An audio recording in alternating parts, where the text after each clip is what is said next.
टिंग टिंग टिंग टिंग टिंग टिंग टिंग। तो मेरे प्यारे बच्चों, कैसे हो आप?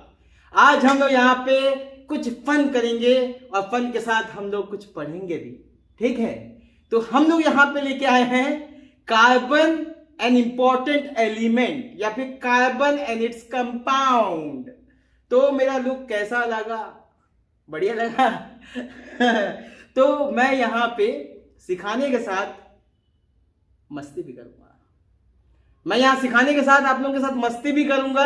मस्ती करते हुए हम लोग कंपाउंड यानी कि कार्बन कंपाउंड को सीखेंगे, ठीक है? तो स्टार्ट करते हैं कार्बन एन इंपॉर्टेंट एलिमेंट। चलो स्टार्ट करते हैं। तो मैं अपना जो है ये जो चश्मा है, इस चश्मे को यहां पे टांग देता हूं। This is the location of this चश्मा। ये चश्मे को मैं यहां टांग देता हूं। तो बच्चों, कार्बन के बारे में हम लोग को पढ़ना है। कार्बन जो होता है पूरे पीरियोडिक टेबल में एक बहुत ही स्पेशल एलिमेंट है, बहुत ही ज्यादा स्पेशल एलिमेंट है। समझ लो कि कार्बन जो है वो सलमान खान है। जिस तरीके से सलमान खान फाइट करता है ना, उसी तरीके से कार्बन जो होता है वो कंपाउंड फॉर्मेशन करता है, बहुत सारे कंपाउंड फॉर्मेशन करता है। जिस तरीके से सलमान खान धाड़ धाड़ धाड़ धाड़ धाड़ मारता है, फाइट करता है, एक के बाद एक जितने भी विलेंस होते हैं उनको जो है मार के गिरा देता है, उसी तरीके से कार्बन जो है एक के बाद एक के बाद एक के बाद बहुत सारे जो है कंपाउंड का फॉर्मेशन करते हैं। पहला चीज, बहुत ही ज्यादा कंपाउंड। कार्बन जितने कंपाउंड बना सकता है उतने तो कोई एलिमेंट बना ही नहीं सकता, क्योंकि कार्बन तो सलमान खान है, ठीक? चलो फर्स्ट ऑफ ऑल तो मैं आप लोगों को ये बता देता हूं कि कार्बन जो होता है उसका जो सिंबल होता है जिससे हम लोग उसको डिनोट करते हैं, दैट इज सी। तो मैं टॉपिक जो है लिख लेता हूं, कार्बन एंड इट्स कंपाउंड,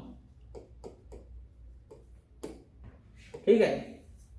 तो यहां पे देखो बच्चों, कार्बन जो है उसका जो सिंबल होता है जिससे हम लोग उसको डिनोट करते हैं, that is C. C C C, carbon का जो है सिंबल सी। अब इसका जो एटॉमिक नंबर होता है, यहां पे बात करते हैं atomic number. Atomic number that is 6। कितना होता है एटॉमिक नंबर? 6। कार्बन का जो मास नंबर होता है, मास नंबर, दैट इज 12। कितना होता है? 12। देखो यहां पे 6 के बाद 12। कार्बन का एटॉमिक नंबर कितना? 6 और उसका जो मास नंबर है उसका जस्ट डबल 12 है ना। हम लोग नॉर्मल एटम की बात करें, कार्बन का जो है सिंपल जो हम लोग को बहुत ज्यादा कार्बन का जिस फॉर्म देखने को मिलता है, जो कार्बन हमको बहुत ही ज्यादा देखने को मिलता है, उस कार्बन को लेके हम यहाँ पे बात करें, क्योंकि कार्बन के अलग अलग एटम्स हमको देखने को मिलते हैं, आइसोटोप्स जिसको बोलते हैं।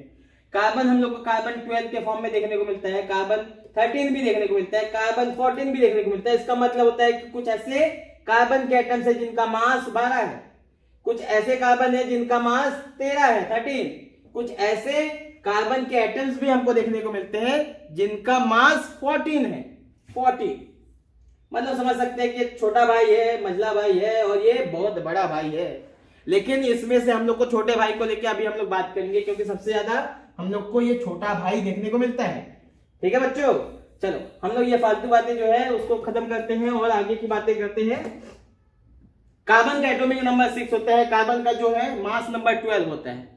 कार्बन जो होता है, अगर हम बात करें, कार्बन हैज वैलेंसी ऑफ 4। ये वैलेंसी कितना शो करता है? 4। अब ये वैलेंसी कैसे पता चला हम लोग कि इसका 4 होगा? तो इसका इलेक्ट्रॉनिक कॉन्फ़िगरेशन से हम लोग निकाल सकते हैं कि इसकी वैलेंसी कितनी होगी? 4 होगी। कार्बन का देखो यहाँ पे एटॉमिक नंबर 6 होता है। इसका जब हम इलेक्ट्रॉनिक कॉन्फ़िगरेशन करते हैं तो यहाँ पे K शेल में 2 इलेक्ट्रॉन, L शेल में टोटल 4 इलेक्ट्रॉन, तो दोनों मिला के कितने हो गए? 6 हो गए।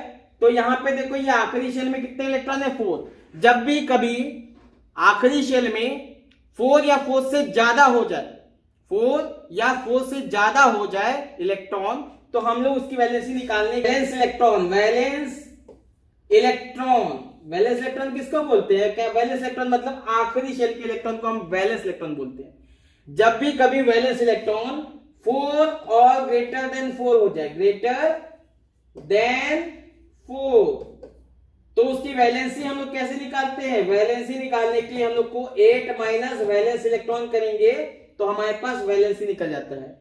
मतलब यहाँ पे वैलेंसी कितना हो जाएगा? 8 माइनस 4 इक्वल टू 4। तो इस तरीके से हम यहाँ पे बोलते हैं कि कार्बन की वैलेंसी कितनी हो गई? 4 हो गई। बहुत ही सिंपल था, सबको ये ऐसे भी याद कर लेते हैं, कार्बन की वैलेंसी 4।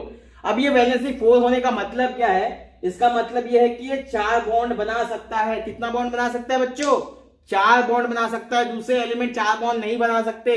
सिलिकॉन यानी कि हम लोग कार्बन की फैमिली वाले को अगर छोड़ दे तो बाकी जो है पूरे पीरियोडिक टेबल में 4 बॉन्ड बनाना दूसरे के बस की बात नहीं है, क्योंकि ये सलमान खान है, यही कर सकता है ये काम। बात समझ में आ गया? तो यहाँ पे ये कितने बॉन्ड बना सकते हैं बच्चों? बॉन्ड बना सकता है that is equal to 4 bond बना सकते हैं। और खाली यहीं पे बात खत्म नहीं होता। कार्बन के पास ये 4 बॉन्ड बनाने के अलावा ये मल्टीपल बॉन्ड बना सकता है। अगर दूसरे कार्बन की बात करें, दूसरे कार्बन एटम के साथ ये मल्टीपल बॉन्ड बना सकता है। मतलब कार्बन टू कार्बन ये सिंगल बॉन्ड बना सकता है, कार्बन टू कार्बन ये डबल बॉन्ड बना सकता है, कार्बन टू कार्बन ये ट्रिपल बॉन्ड भी बना सकता है बच्चों। बहुत इंपॉर्टेंट बात है, बहुत इंपॉर्टेंट। हम ऐसा किसमें देखते हैं? हम देखते हैं मल्टीपल बॉन्ड दूसरे एटम बना सकते हैं। कुछ एक एटम जो है वो बना सकते हैं, जैसे ऑक्सीजन टू ऑक्सीजन जो है डबल बॉन्ड बना सकता है। नाइट्रोजन टू नाइट्रोजन अगर हम बात करें तो वहां पे 3 बॉन्ड बना सकते हैं। लेकिन कार्बन जो है वो 1 बॉन्ड भी बनाता है, 2 बॉन्ड भी बनाता है, 3 बॉन्ड भी बनाता है। इसमें नाइट्रोजन जैसा कैपेबिलिटी है। साथ ही साथ मैक्सिमम बॉन्ड भी 4 बना लेता है। अब यहां पे अगला जो है, अगला मैं अगले पेज में देखता हूं। अगला जो है, कार्बन के पास एक स्पेशल प्रॉपर्टी है, catenation property. Carbon has a special property called catenation. ये कैटेनेशन का मतलब क्या होता है बच्चों? कैटेनेशन का मतलब होता है कार्बन टू कार्बन आपस में सभी कार्बन जुड़ते जाएंगे और एक लंबी चेन बना लेगा। जिस तरीके से हम देखते हैं कि हम बहुत सारे पल आपस में जोड़ के एक माला के जैसे बना सकते हैं। बहुत सारे छोटे छोटे जो पल होते हैं यानी मोती जो होते हैं उनको एक धागे में बांधकर हम एक माला बना लेते हैं। इसी तरीके से कार्बन के बहुत छोटे छोटे एटम आपस में जुड़ते हैं और एक लंबी चेन बना सकता है। और ये चेन कहां तक जाएगा ये भगवान ही जानते हैं, हमको भी नहीं मालूम। बहुत लंबे लंबे चेन बना सकता है ये, बहुत लंबे लंबे बड़े बड़े मॉलिक्यूल्स का फॉर्मेशन कार्बन कर सकता है, दूसरे अदर एटम्स नहीं कर सकते। सोचो, दिमाग लगाओ, कितना इंपॉर्टेंट है हमारे लिए कार्बन। अब दूसरी बात तो देखो, हमारे आसपास कार्बन ही कार्बन है।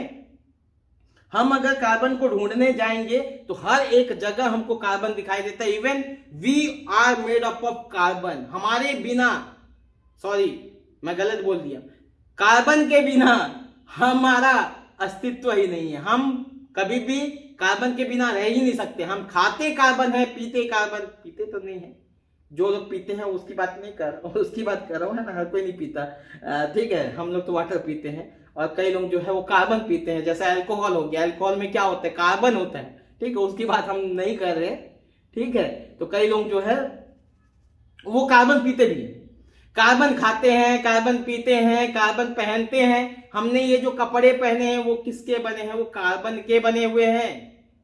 बात समझ में आ रहा है?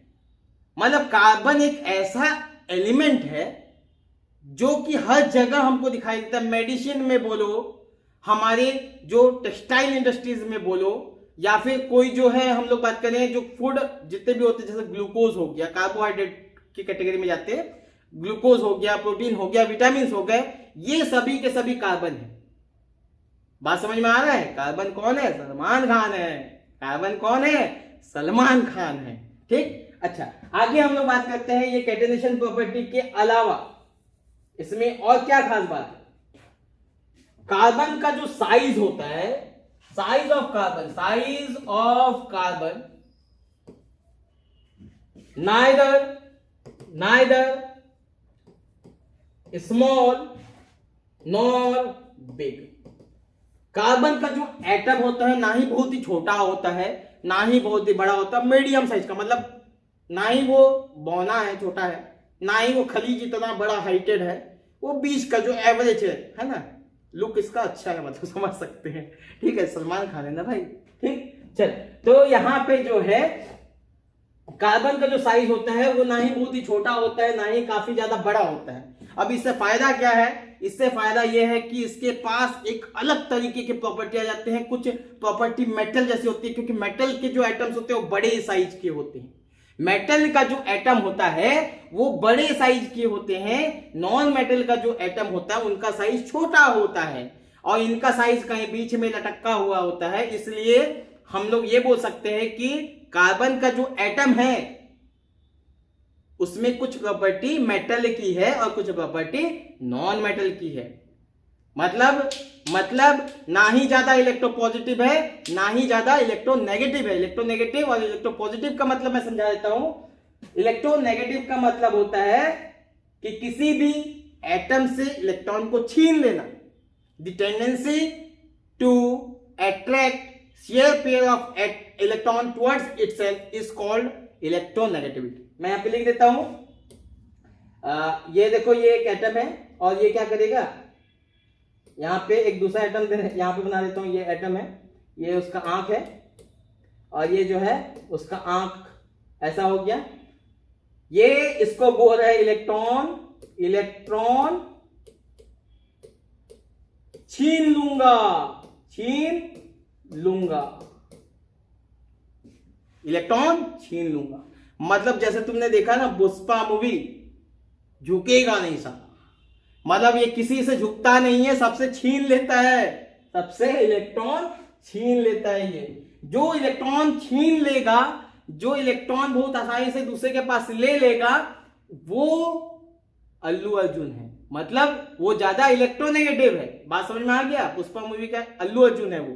ठीक, चल, अब यहां पे क्या है, ये जो एटम है वो यहां से इलेक्ट्रॉन को छीन सकता है, और जो इलेक्ट्रॉन को बहुत इजीली छीन सकता है उसको हम लोग क्या बोलते हैं? हम लोग बोलते हैं वो ज्यादा इलेक्ट्रोनेगेटिव है, वो ज्यादा इलेक्ट्रोनेगेटिव है। लेकिन ये कौन कर सकता है, कौन इलेक्ट्रॉन को इजीली छीन सकता है? जिसका एटम का साइज छोटा होता है वो इलेक्ट्रॉन को बहुत ही तेजी से छीन सकता है। जैसे कि फ्लोरीन का जो एटम होता है बहुत ही छोटा होता है। अगर पीरियोडिक टेबल में बात करें तो फ्लोरीन का एटम बहुत ही छोटा होता है, और उसका जो होता है कंप्लीटली ऑक्टेट, उसका जो ऑक्टेट होता है वो कंप्लीटली फिल्ड नहीं होता, मतलब उसका जो इलेक्ट्रॉनिक कॉन्फ़िगरेशन है वो स्टेबल नहीं है, यानी कि फुलफिल्ड नहीं है।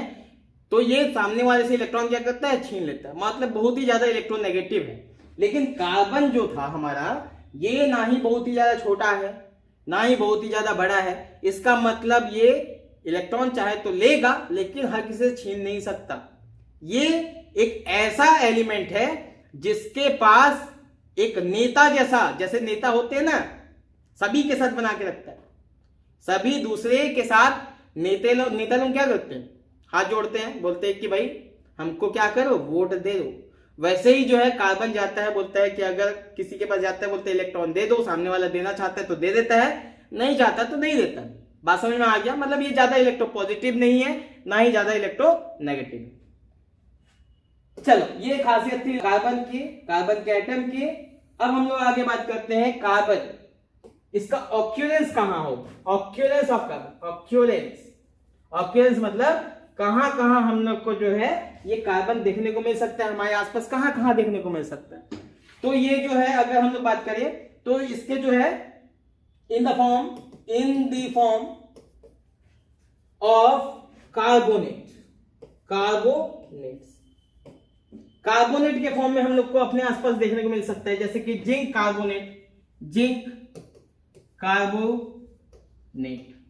इसका फॉर्मूला देखो बच्चों क्या है, ZnCO3। इसमें क्या आया? कार्बन आया। कार्बोनेट जिसमें भी होगा वो समझ लो कि उसके अंदर कार्बन है, कार्बोनेट नाम ही उसका है। ठीक है, तो जिंक कार्बोनेट। उसके अलावा कैल्शियम कार्बोनेट, और भी जितने भी कार्बोनेट है वो सभी में जो है हमारे पास कार्बन दिखाई देते हैं। कार्बोनेट के फॉर्म में हम लोग को कार्बन हमारे आसपास देखने को मिलते हैं। कैल्शियम कार्बोनेट जानते हो कहां होता है? जो चौक होता है, चौक जिसे लिखते हैं बोर्ड पे, वो कैल्शियम कार्बोनेट है। इसके अलावा जो मार्बल्स होते हैं वो भी क्या है, कैल्शियम कार्बोनेट है। आगे हम लोग बात करते हैं, ये कार्बोनेट हो गया, है ना, कैल्शियम कार्बोनेट। मतलब यहाँ पे कैल्शियम कार्बोनेट जो है हमारे आसपास बहुत इजीली अवेलेबल हो जाता है, मतलब कार्बोनेट हम लोग को बहुत इजीली देखने को मिल सकता है। अगला अपीयरेंस की बात करें तो हम लोग को ऑक्साइड के फॉर्म में, ऑक्साइड के फॉर्म में हमको अपने एटमॉस्फेयर में देखने को मिलते हैं, जैसे कि CO2 हो गया, CO हो गया, कार्बन डाइऑक्साइड के फॉर्म में हमको देखने को मिलते हैं, कार्बन मोनोऑक्साइड के फॉर्म में हम लोग को देखने को मिलता है। तो ये जो है कार्बन के जो है एक दूसरा फॉर्म है, दूसरे कंपाउंड है जिस फॉर्म में हम लोग को इसको देखने को मिलता है।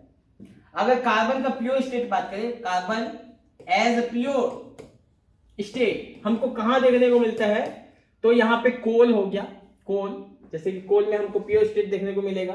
डायमंड में हम लोग को क्या है, कार्बन देखने को मिलता है, कार्बन प्योर स्टेट में होता है।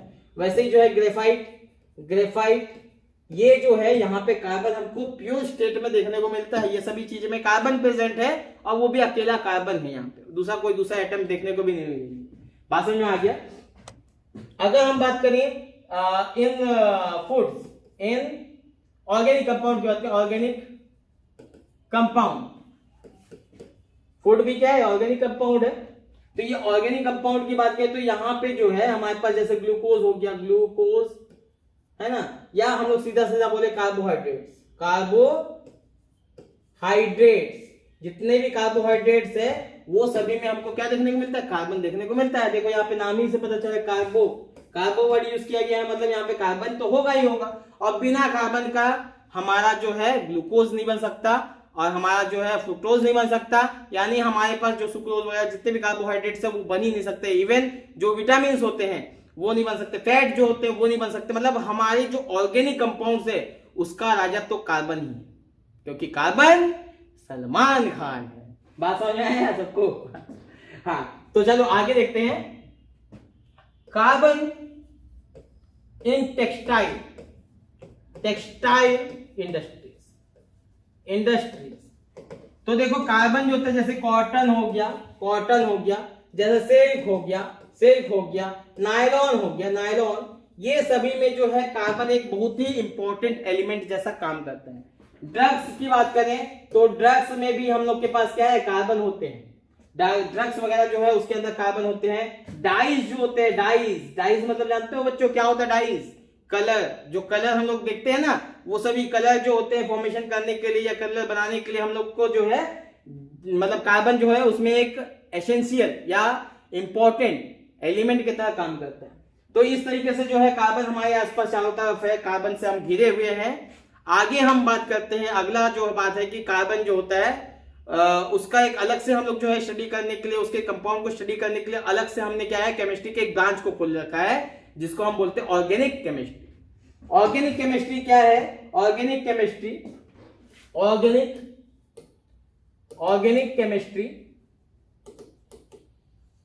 This is a branch of chemistry which deals with the carbon compounds। क्यों कार्बन कंपाउंड्स? क्योंकि कार्बन जो है वो ऑर्गेनिक जितने भी कंपाउंड्स होते हैं, ऑर्गेनिक मॉलिक्यूल्स होते हैं, उसमें एक बहुत ही इंपॉर्टेंट एलिमेंट की तरह काम करता है। उसके बिना हमारे ऑर्गेनिक कंपाउंड का फॉर्मेशन पॉसिबल ही नहीं। बात समझ में आ गया? तो ऑर्गेनिक केमिस्ट्री जो होता है उसके अंदर हम लोग कार्बन कंपाउंड को पढ़ते हैं। बात समझ में आ गया सबको? अच्छा, कार्बन जो होता है एक उसके इलेक्ट्रॉन्स की अगर बात करें, कार्बन के इलेक्ट्रॉन्स की बात करें, इलेक्ट्रॉन्स ऑफ कार्बन की बात करें तो इलेक्ट्रॉन्स ऑफ कार्बन का मतलब क्या होता है कि कार्बन जो होते हैं वो हमको अलग अलग फॉर्म में देखने को मिलते हैं, पहले तो मैं एलोट्रॉपी बता देता हूं। एलोट्रॉपी क्या होता है? ठीक है, एलोट्रॉपी मैं यहां पे एक अगला पेज ले लेता हूं। एलोट्रॉपी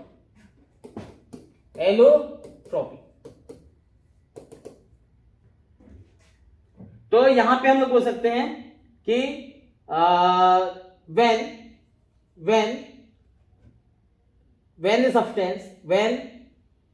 substance ऐसे लिख लेते हैं, when substances have same constituent particles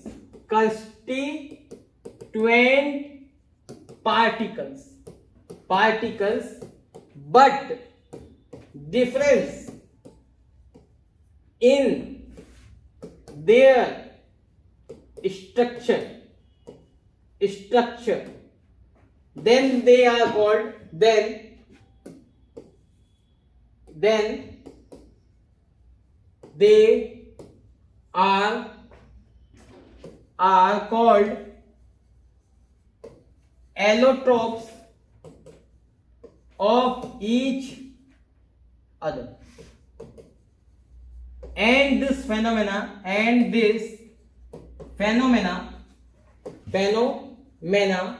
is called allotropy. अब देखो इतना लंबा चौड़ा मैंने तुम लोगों के सामने लिख के तो दे दिया, इसका मतलब समझो और इससे क्या क्या मतलब निकल सकता है उसको भी समझो। देखो यहाँ पे क्या बोला कि मान लीजिए हमारे पास दो सब्सटेंसेस है, दो अलग अलग सब्सटेंस है या तीन सब्सटेंस, जो भी है, कितने भी सब्सटेंसेस हो, हमको उससे मतलब नहीं।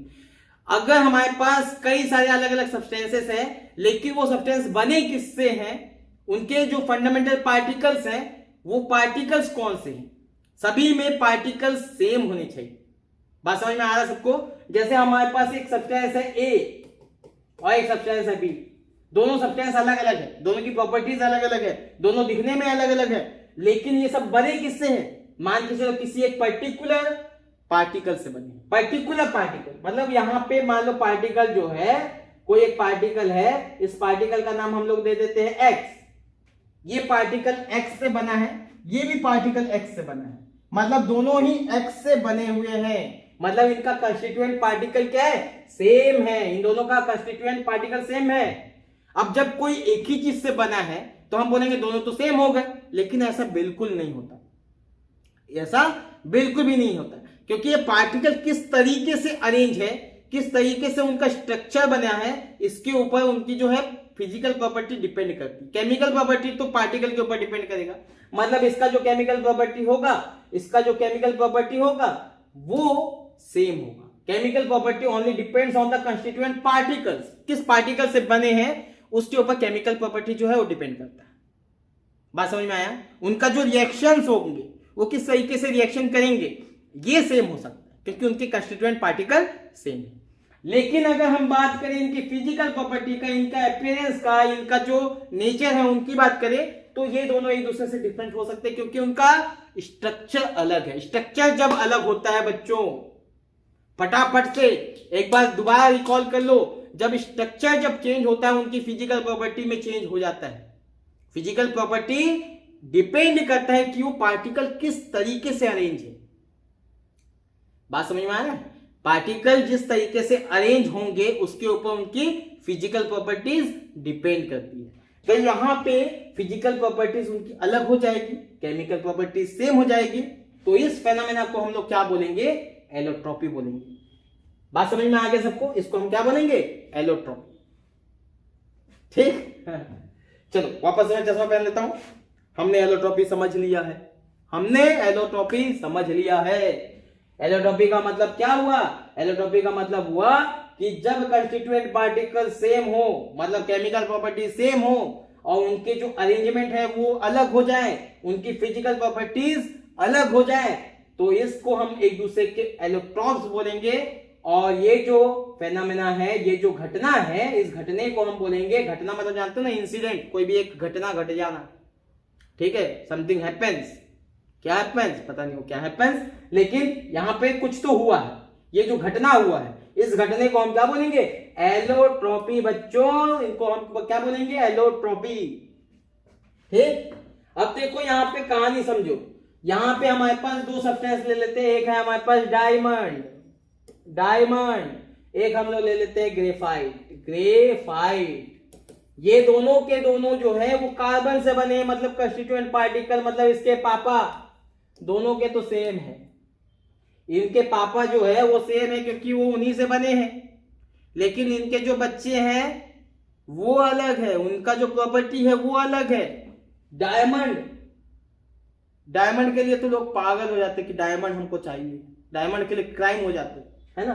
और डायमंड और एक ग्रेफाइट, ग्रेफाइट हर जगह मिल जाता है, तुम्हारे पेंसिल में भी ग्रेफाइट है, पेंसिल के अंदर क्या है, ग्रेफाइट है। इसके बारे में हम लोग बात करेंगे अभी थोड़ी देर से, ग्रेफाइट और डायमंड, इनको हम डिटेल में पढ़ेंगे। अभी ये समझ लेते हैं कि डायमंड और ग्रेफाइट, इन दोनों को अगर हम लोग देखें तो इनका जो केमिकल प्रॉपर्टीज होगा, chemical properties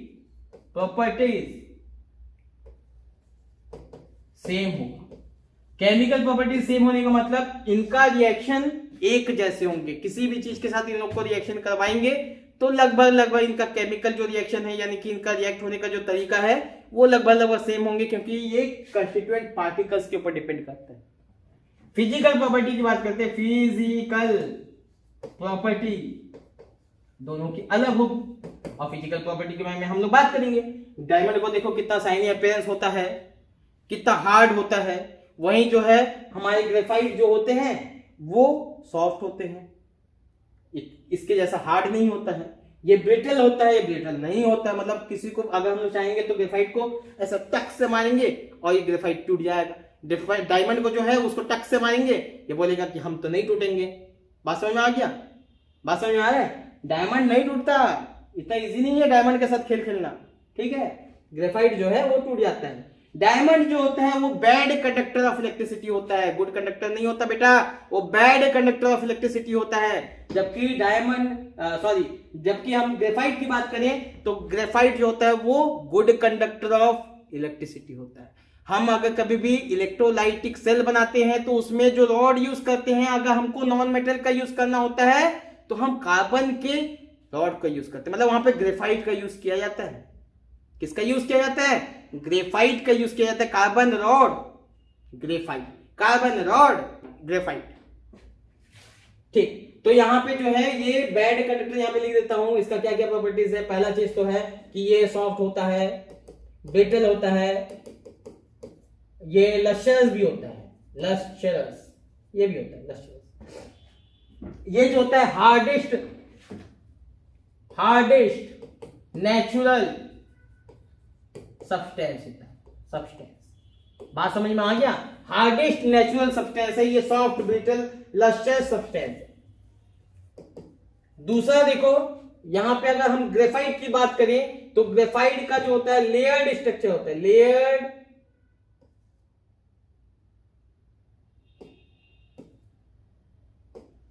LAYR, layered structure होता है। लेयर्ड मतलब इसमें क्या होगा, लेयर होगा, एक के बाद एक। जैसे हमारे पास एक लेयर हो गया, एक परत हो गया, उसके ऊपर दूसरा, तीसरा, चौथा, ऐसे लेयर के फॉर्म में होता है। इसका लेयर नहीं होता, ठीक है। डू नॉट हैव लेयर्ड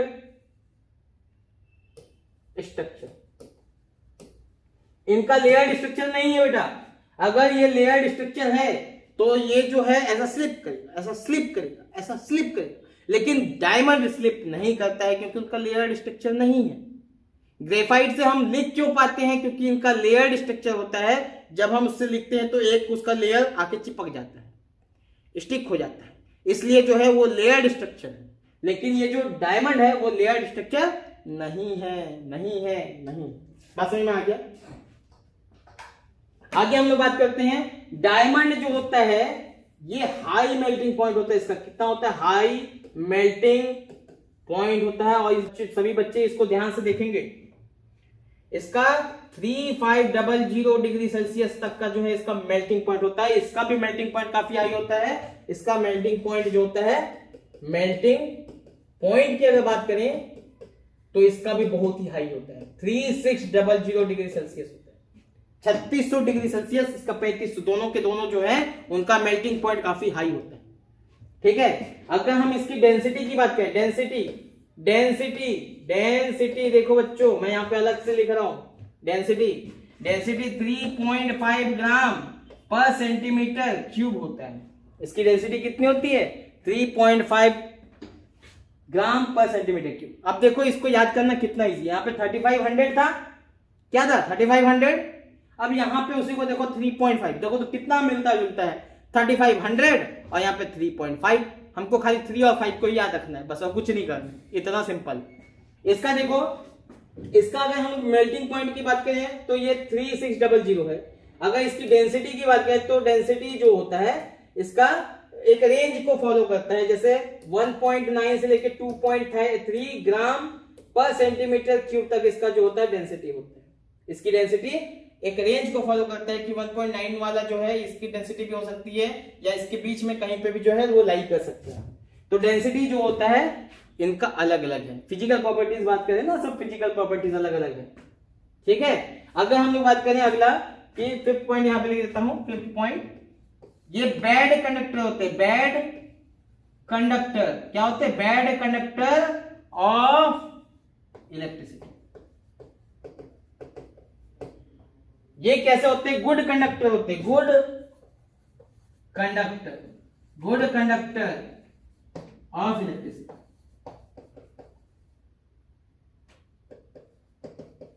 अब देखो बच्चों, ये गुड कंडक्टर क्यों होता है, ये बैड कंडक्टर क्यों होता है, ये तो तभी हमको समझ में आएगा जब हम इसके स्ट्रक्चर के ऊपर जाएंगे, और वो थोड़ी देर में हम लोग जाएंगे, ठीक है।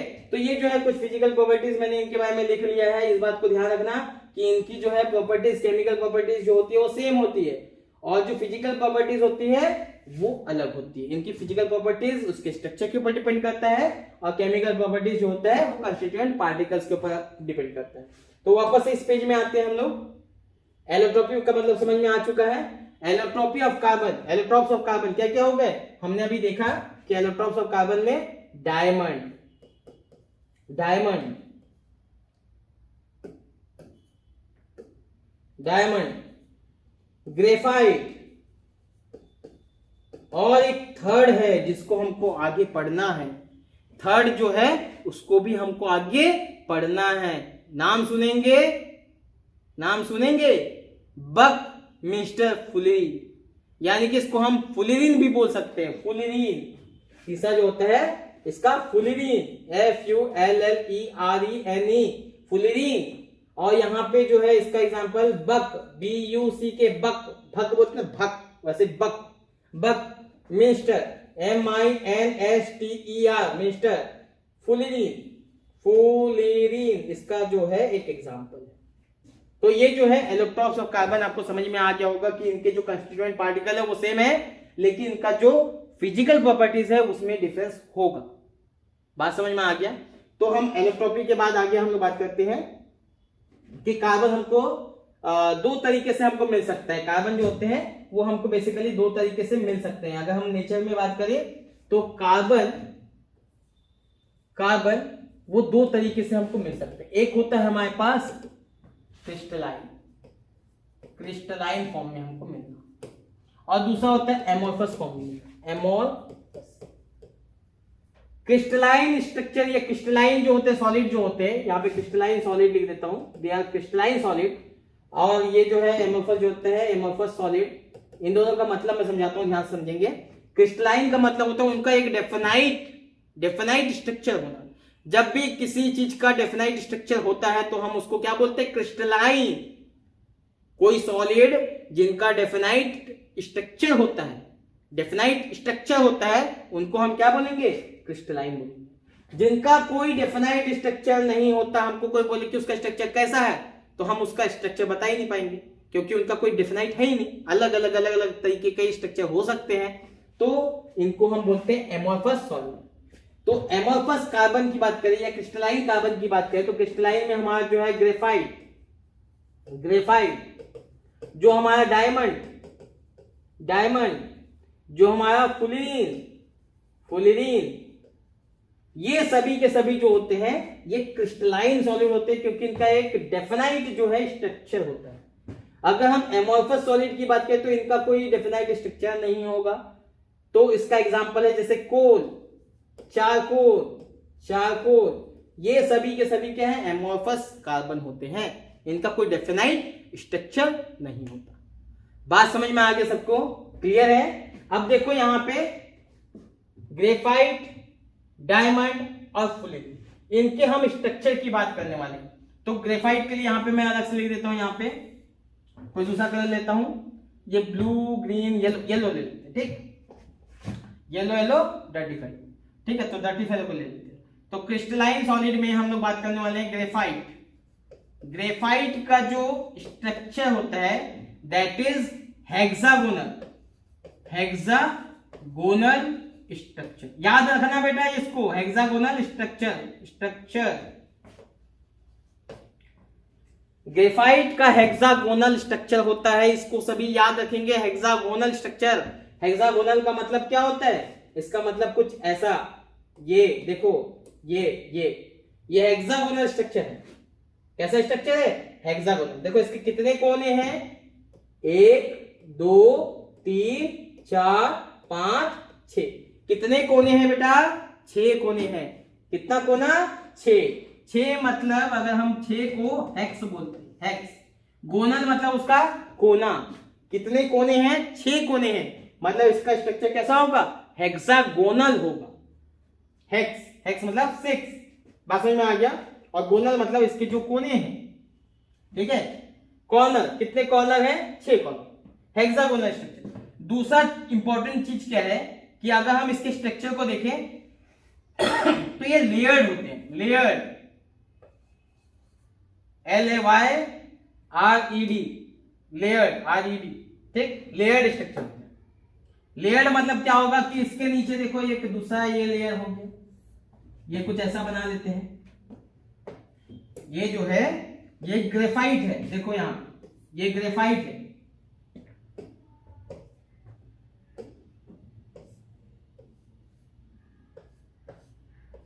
ये ग्रेफाइट, ये ऊपर वाला लेयर हो गया, क्योंकि इसके सभी जितने भी हैं, देखो यहाँ पे ये हेक्सागोनल, ये हेक्सागोनल, बहुत सारे हेक्सागोनल आपस में जुड़े हुए हैं, ठीक है। वैसे ही यहाँ पे नीचे वाले को बना दो, ये नीचे वाला हो गया, ये नीचे वाला। अगर हम देखें तो ये क्या है? ये एक लेयर हो गया, फर्स्ट लेयर। इसको हम लोग लिख देते हैं, दिस इज फर्स्ट लेयर। ये वाला जो है फर्स्ट लेयर। ये क्या है? Second layer.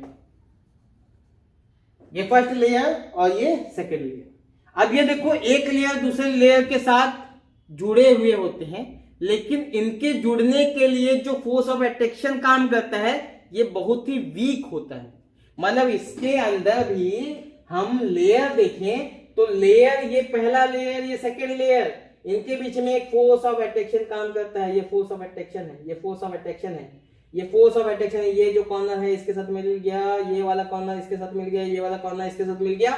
इनके बीच में एक फोर्स ऑफ अट्रैक्शन काम करता है जो कि बहुत ही वीक होता है। इसका नाम होता है वान डर वाल फोर्स। वान डर Waal force.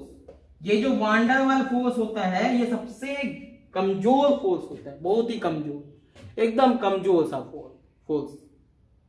Force of attraction यहाँ पे बहुत ही कम है, इसीलिए तो उसका लेयर अलग हो जाते। थोड़ा सा भी हमने ताकत लगाया तो ये अलग हो जाते हैं। हम लिखते समय जब हम लिखते हैं तो उसका लेयर क्या होता है, उसमें चिपकने लगते हैं, क्योंकि एक लेयर स्लिप हो जाएगा, उसके अंदर चिपक जाएगा। फोर्स ऑफ अट्रैक्शन कम है, वीक है, और इस वीक फोर्स ऑफ अट्रैक्शन को हम लोग बोलते हैं van der Waal force. Van der Waal force क्या बोलते हैं? Van der Waal force. याद रखेंगे सब कोई, कसम खाओ कि याद रखेंगे कि इसके अंदर कौन सा फोर्स ऑफ अट्रैक्शन है? Van der Waal force. किसके बीच में? दो लेयर के बीच में जो फोर्स ऑफ अट्रैक्शन काम कर रहे हैं that is when der Waal force, ठीक। अच्छा, अब यहां पे एक तीसरी इंपॉर्टेंट बात है कि यहां पे जो हमारे पास ये जो कार्बन है, इस कार्बन को देखेंगे, इस कार्बन को देखो, या किसी एक कार्बन को देखो, इस कार्बन को देखते हैं हम लोग। किसी एक कॉर्नर के कार्बन को उठा लेते हैं, मैं रेड कलर लेता हूं।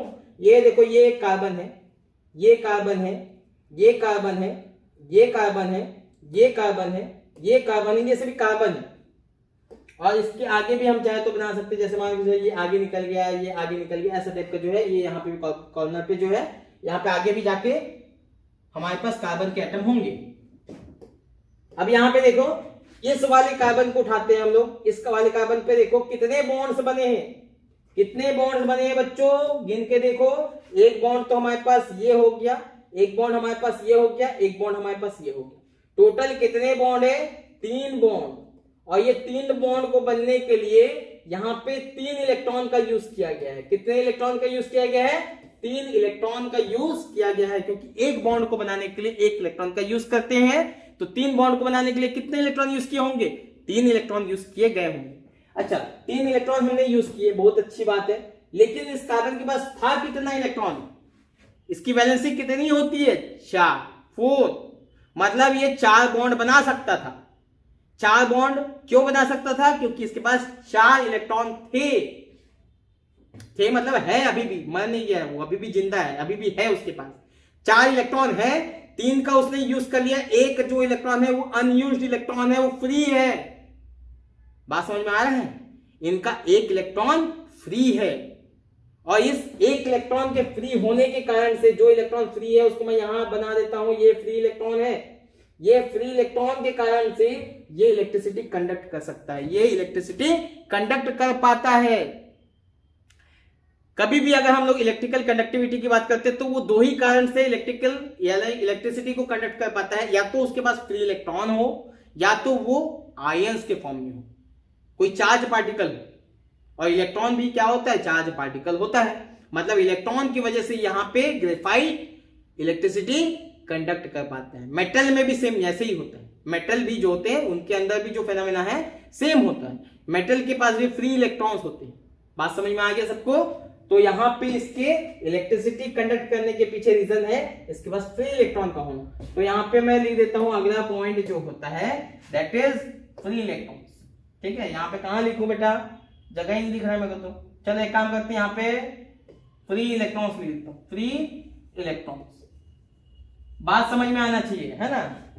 बात समझ में आना चाहिए कि इनके पास फ्री इलेक्ट्रॉन्स है, van der Waals force of attraction है, हेक्सागोनल होते हैं, ये सभी बातें हम लोग को मालूम होना चाहिए। तो ग्रेफाइट के स्ट्रक्चर को हम लोगों ने देख लिया। अब हम लोग बात करते हैं डायमंड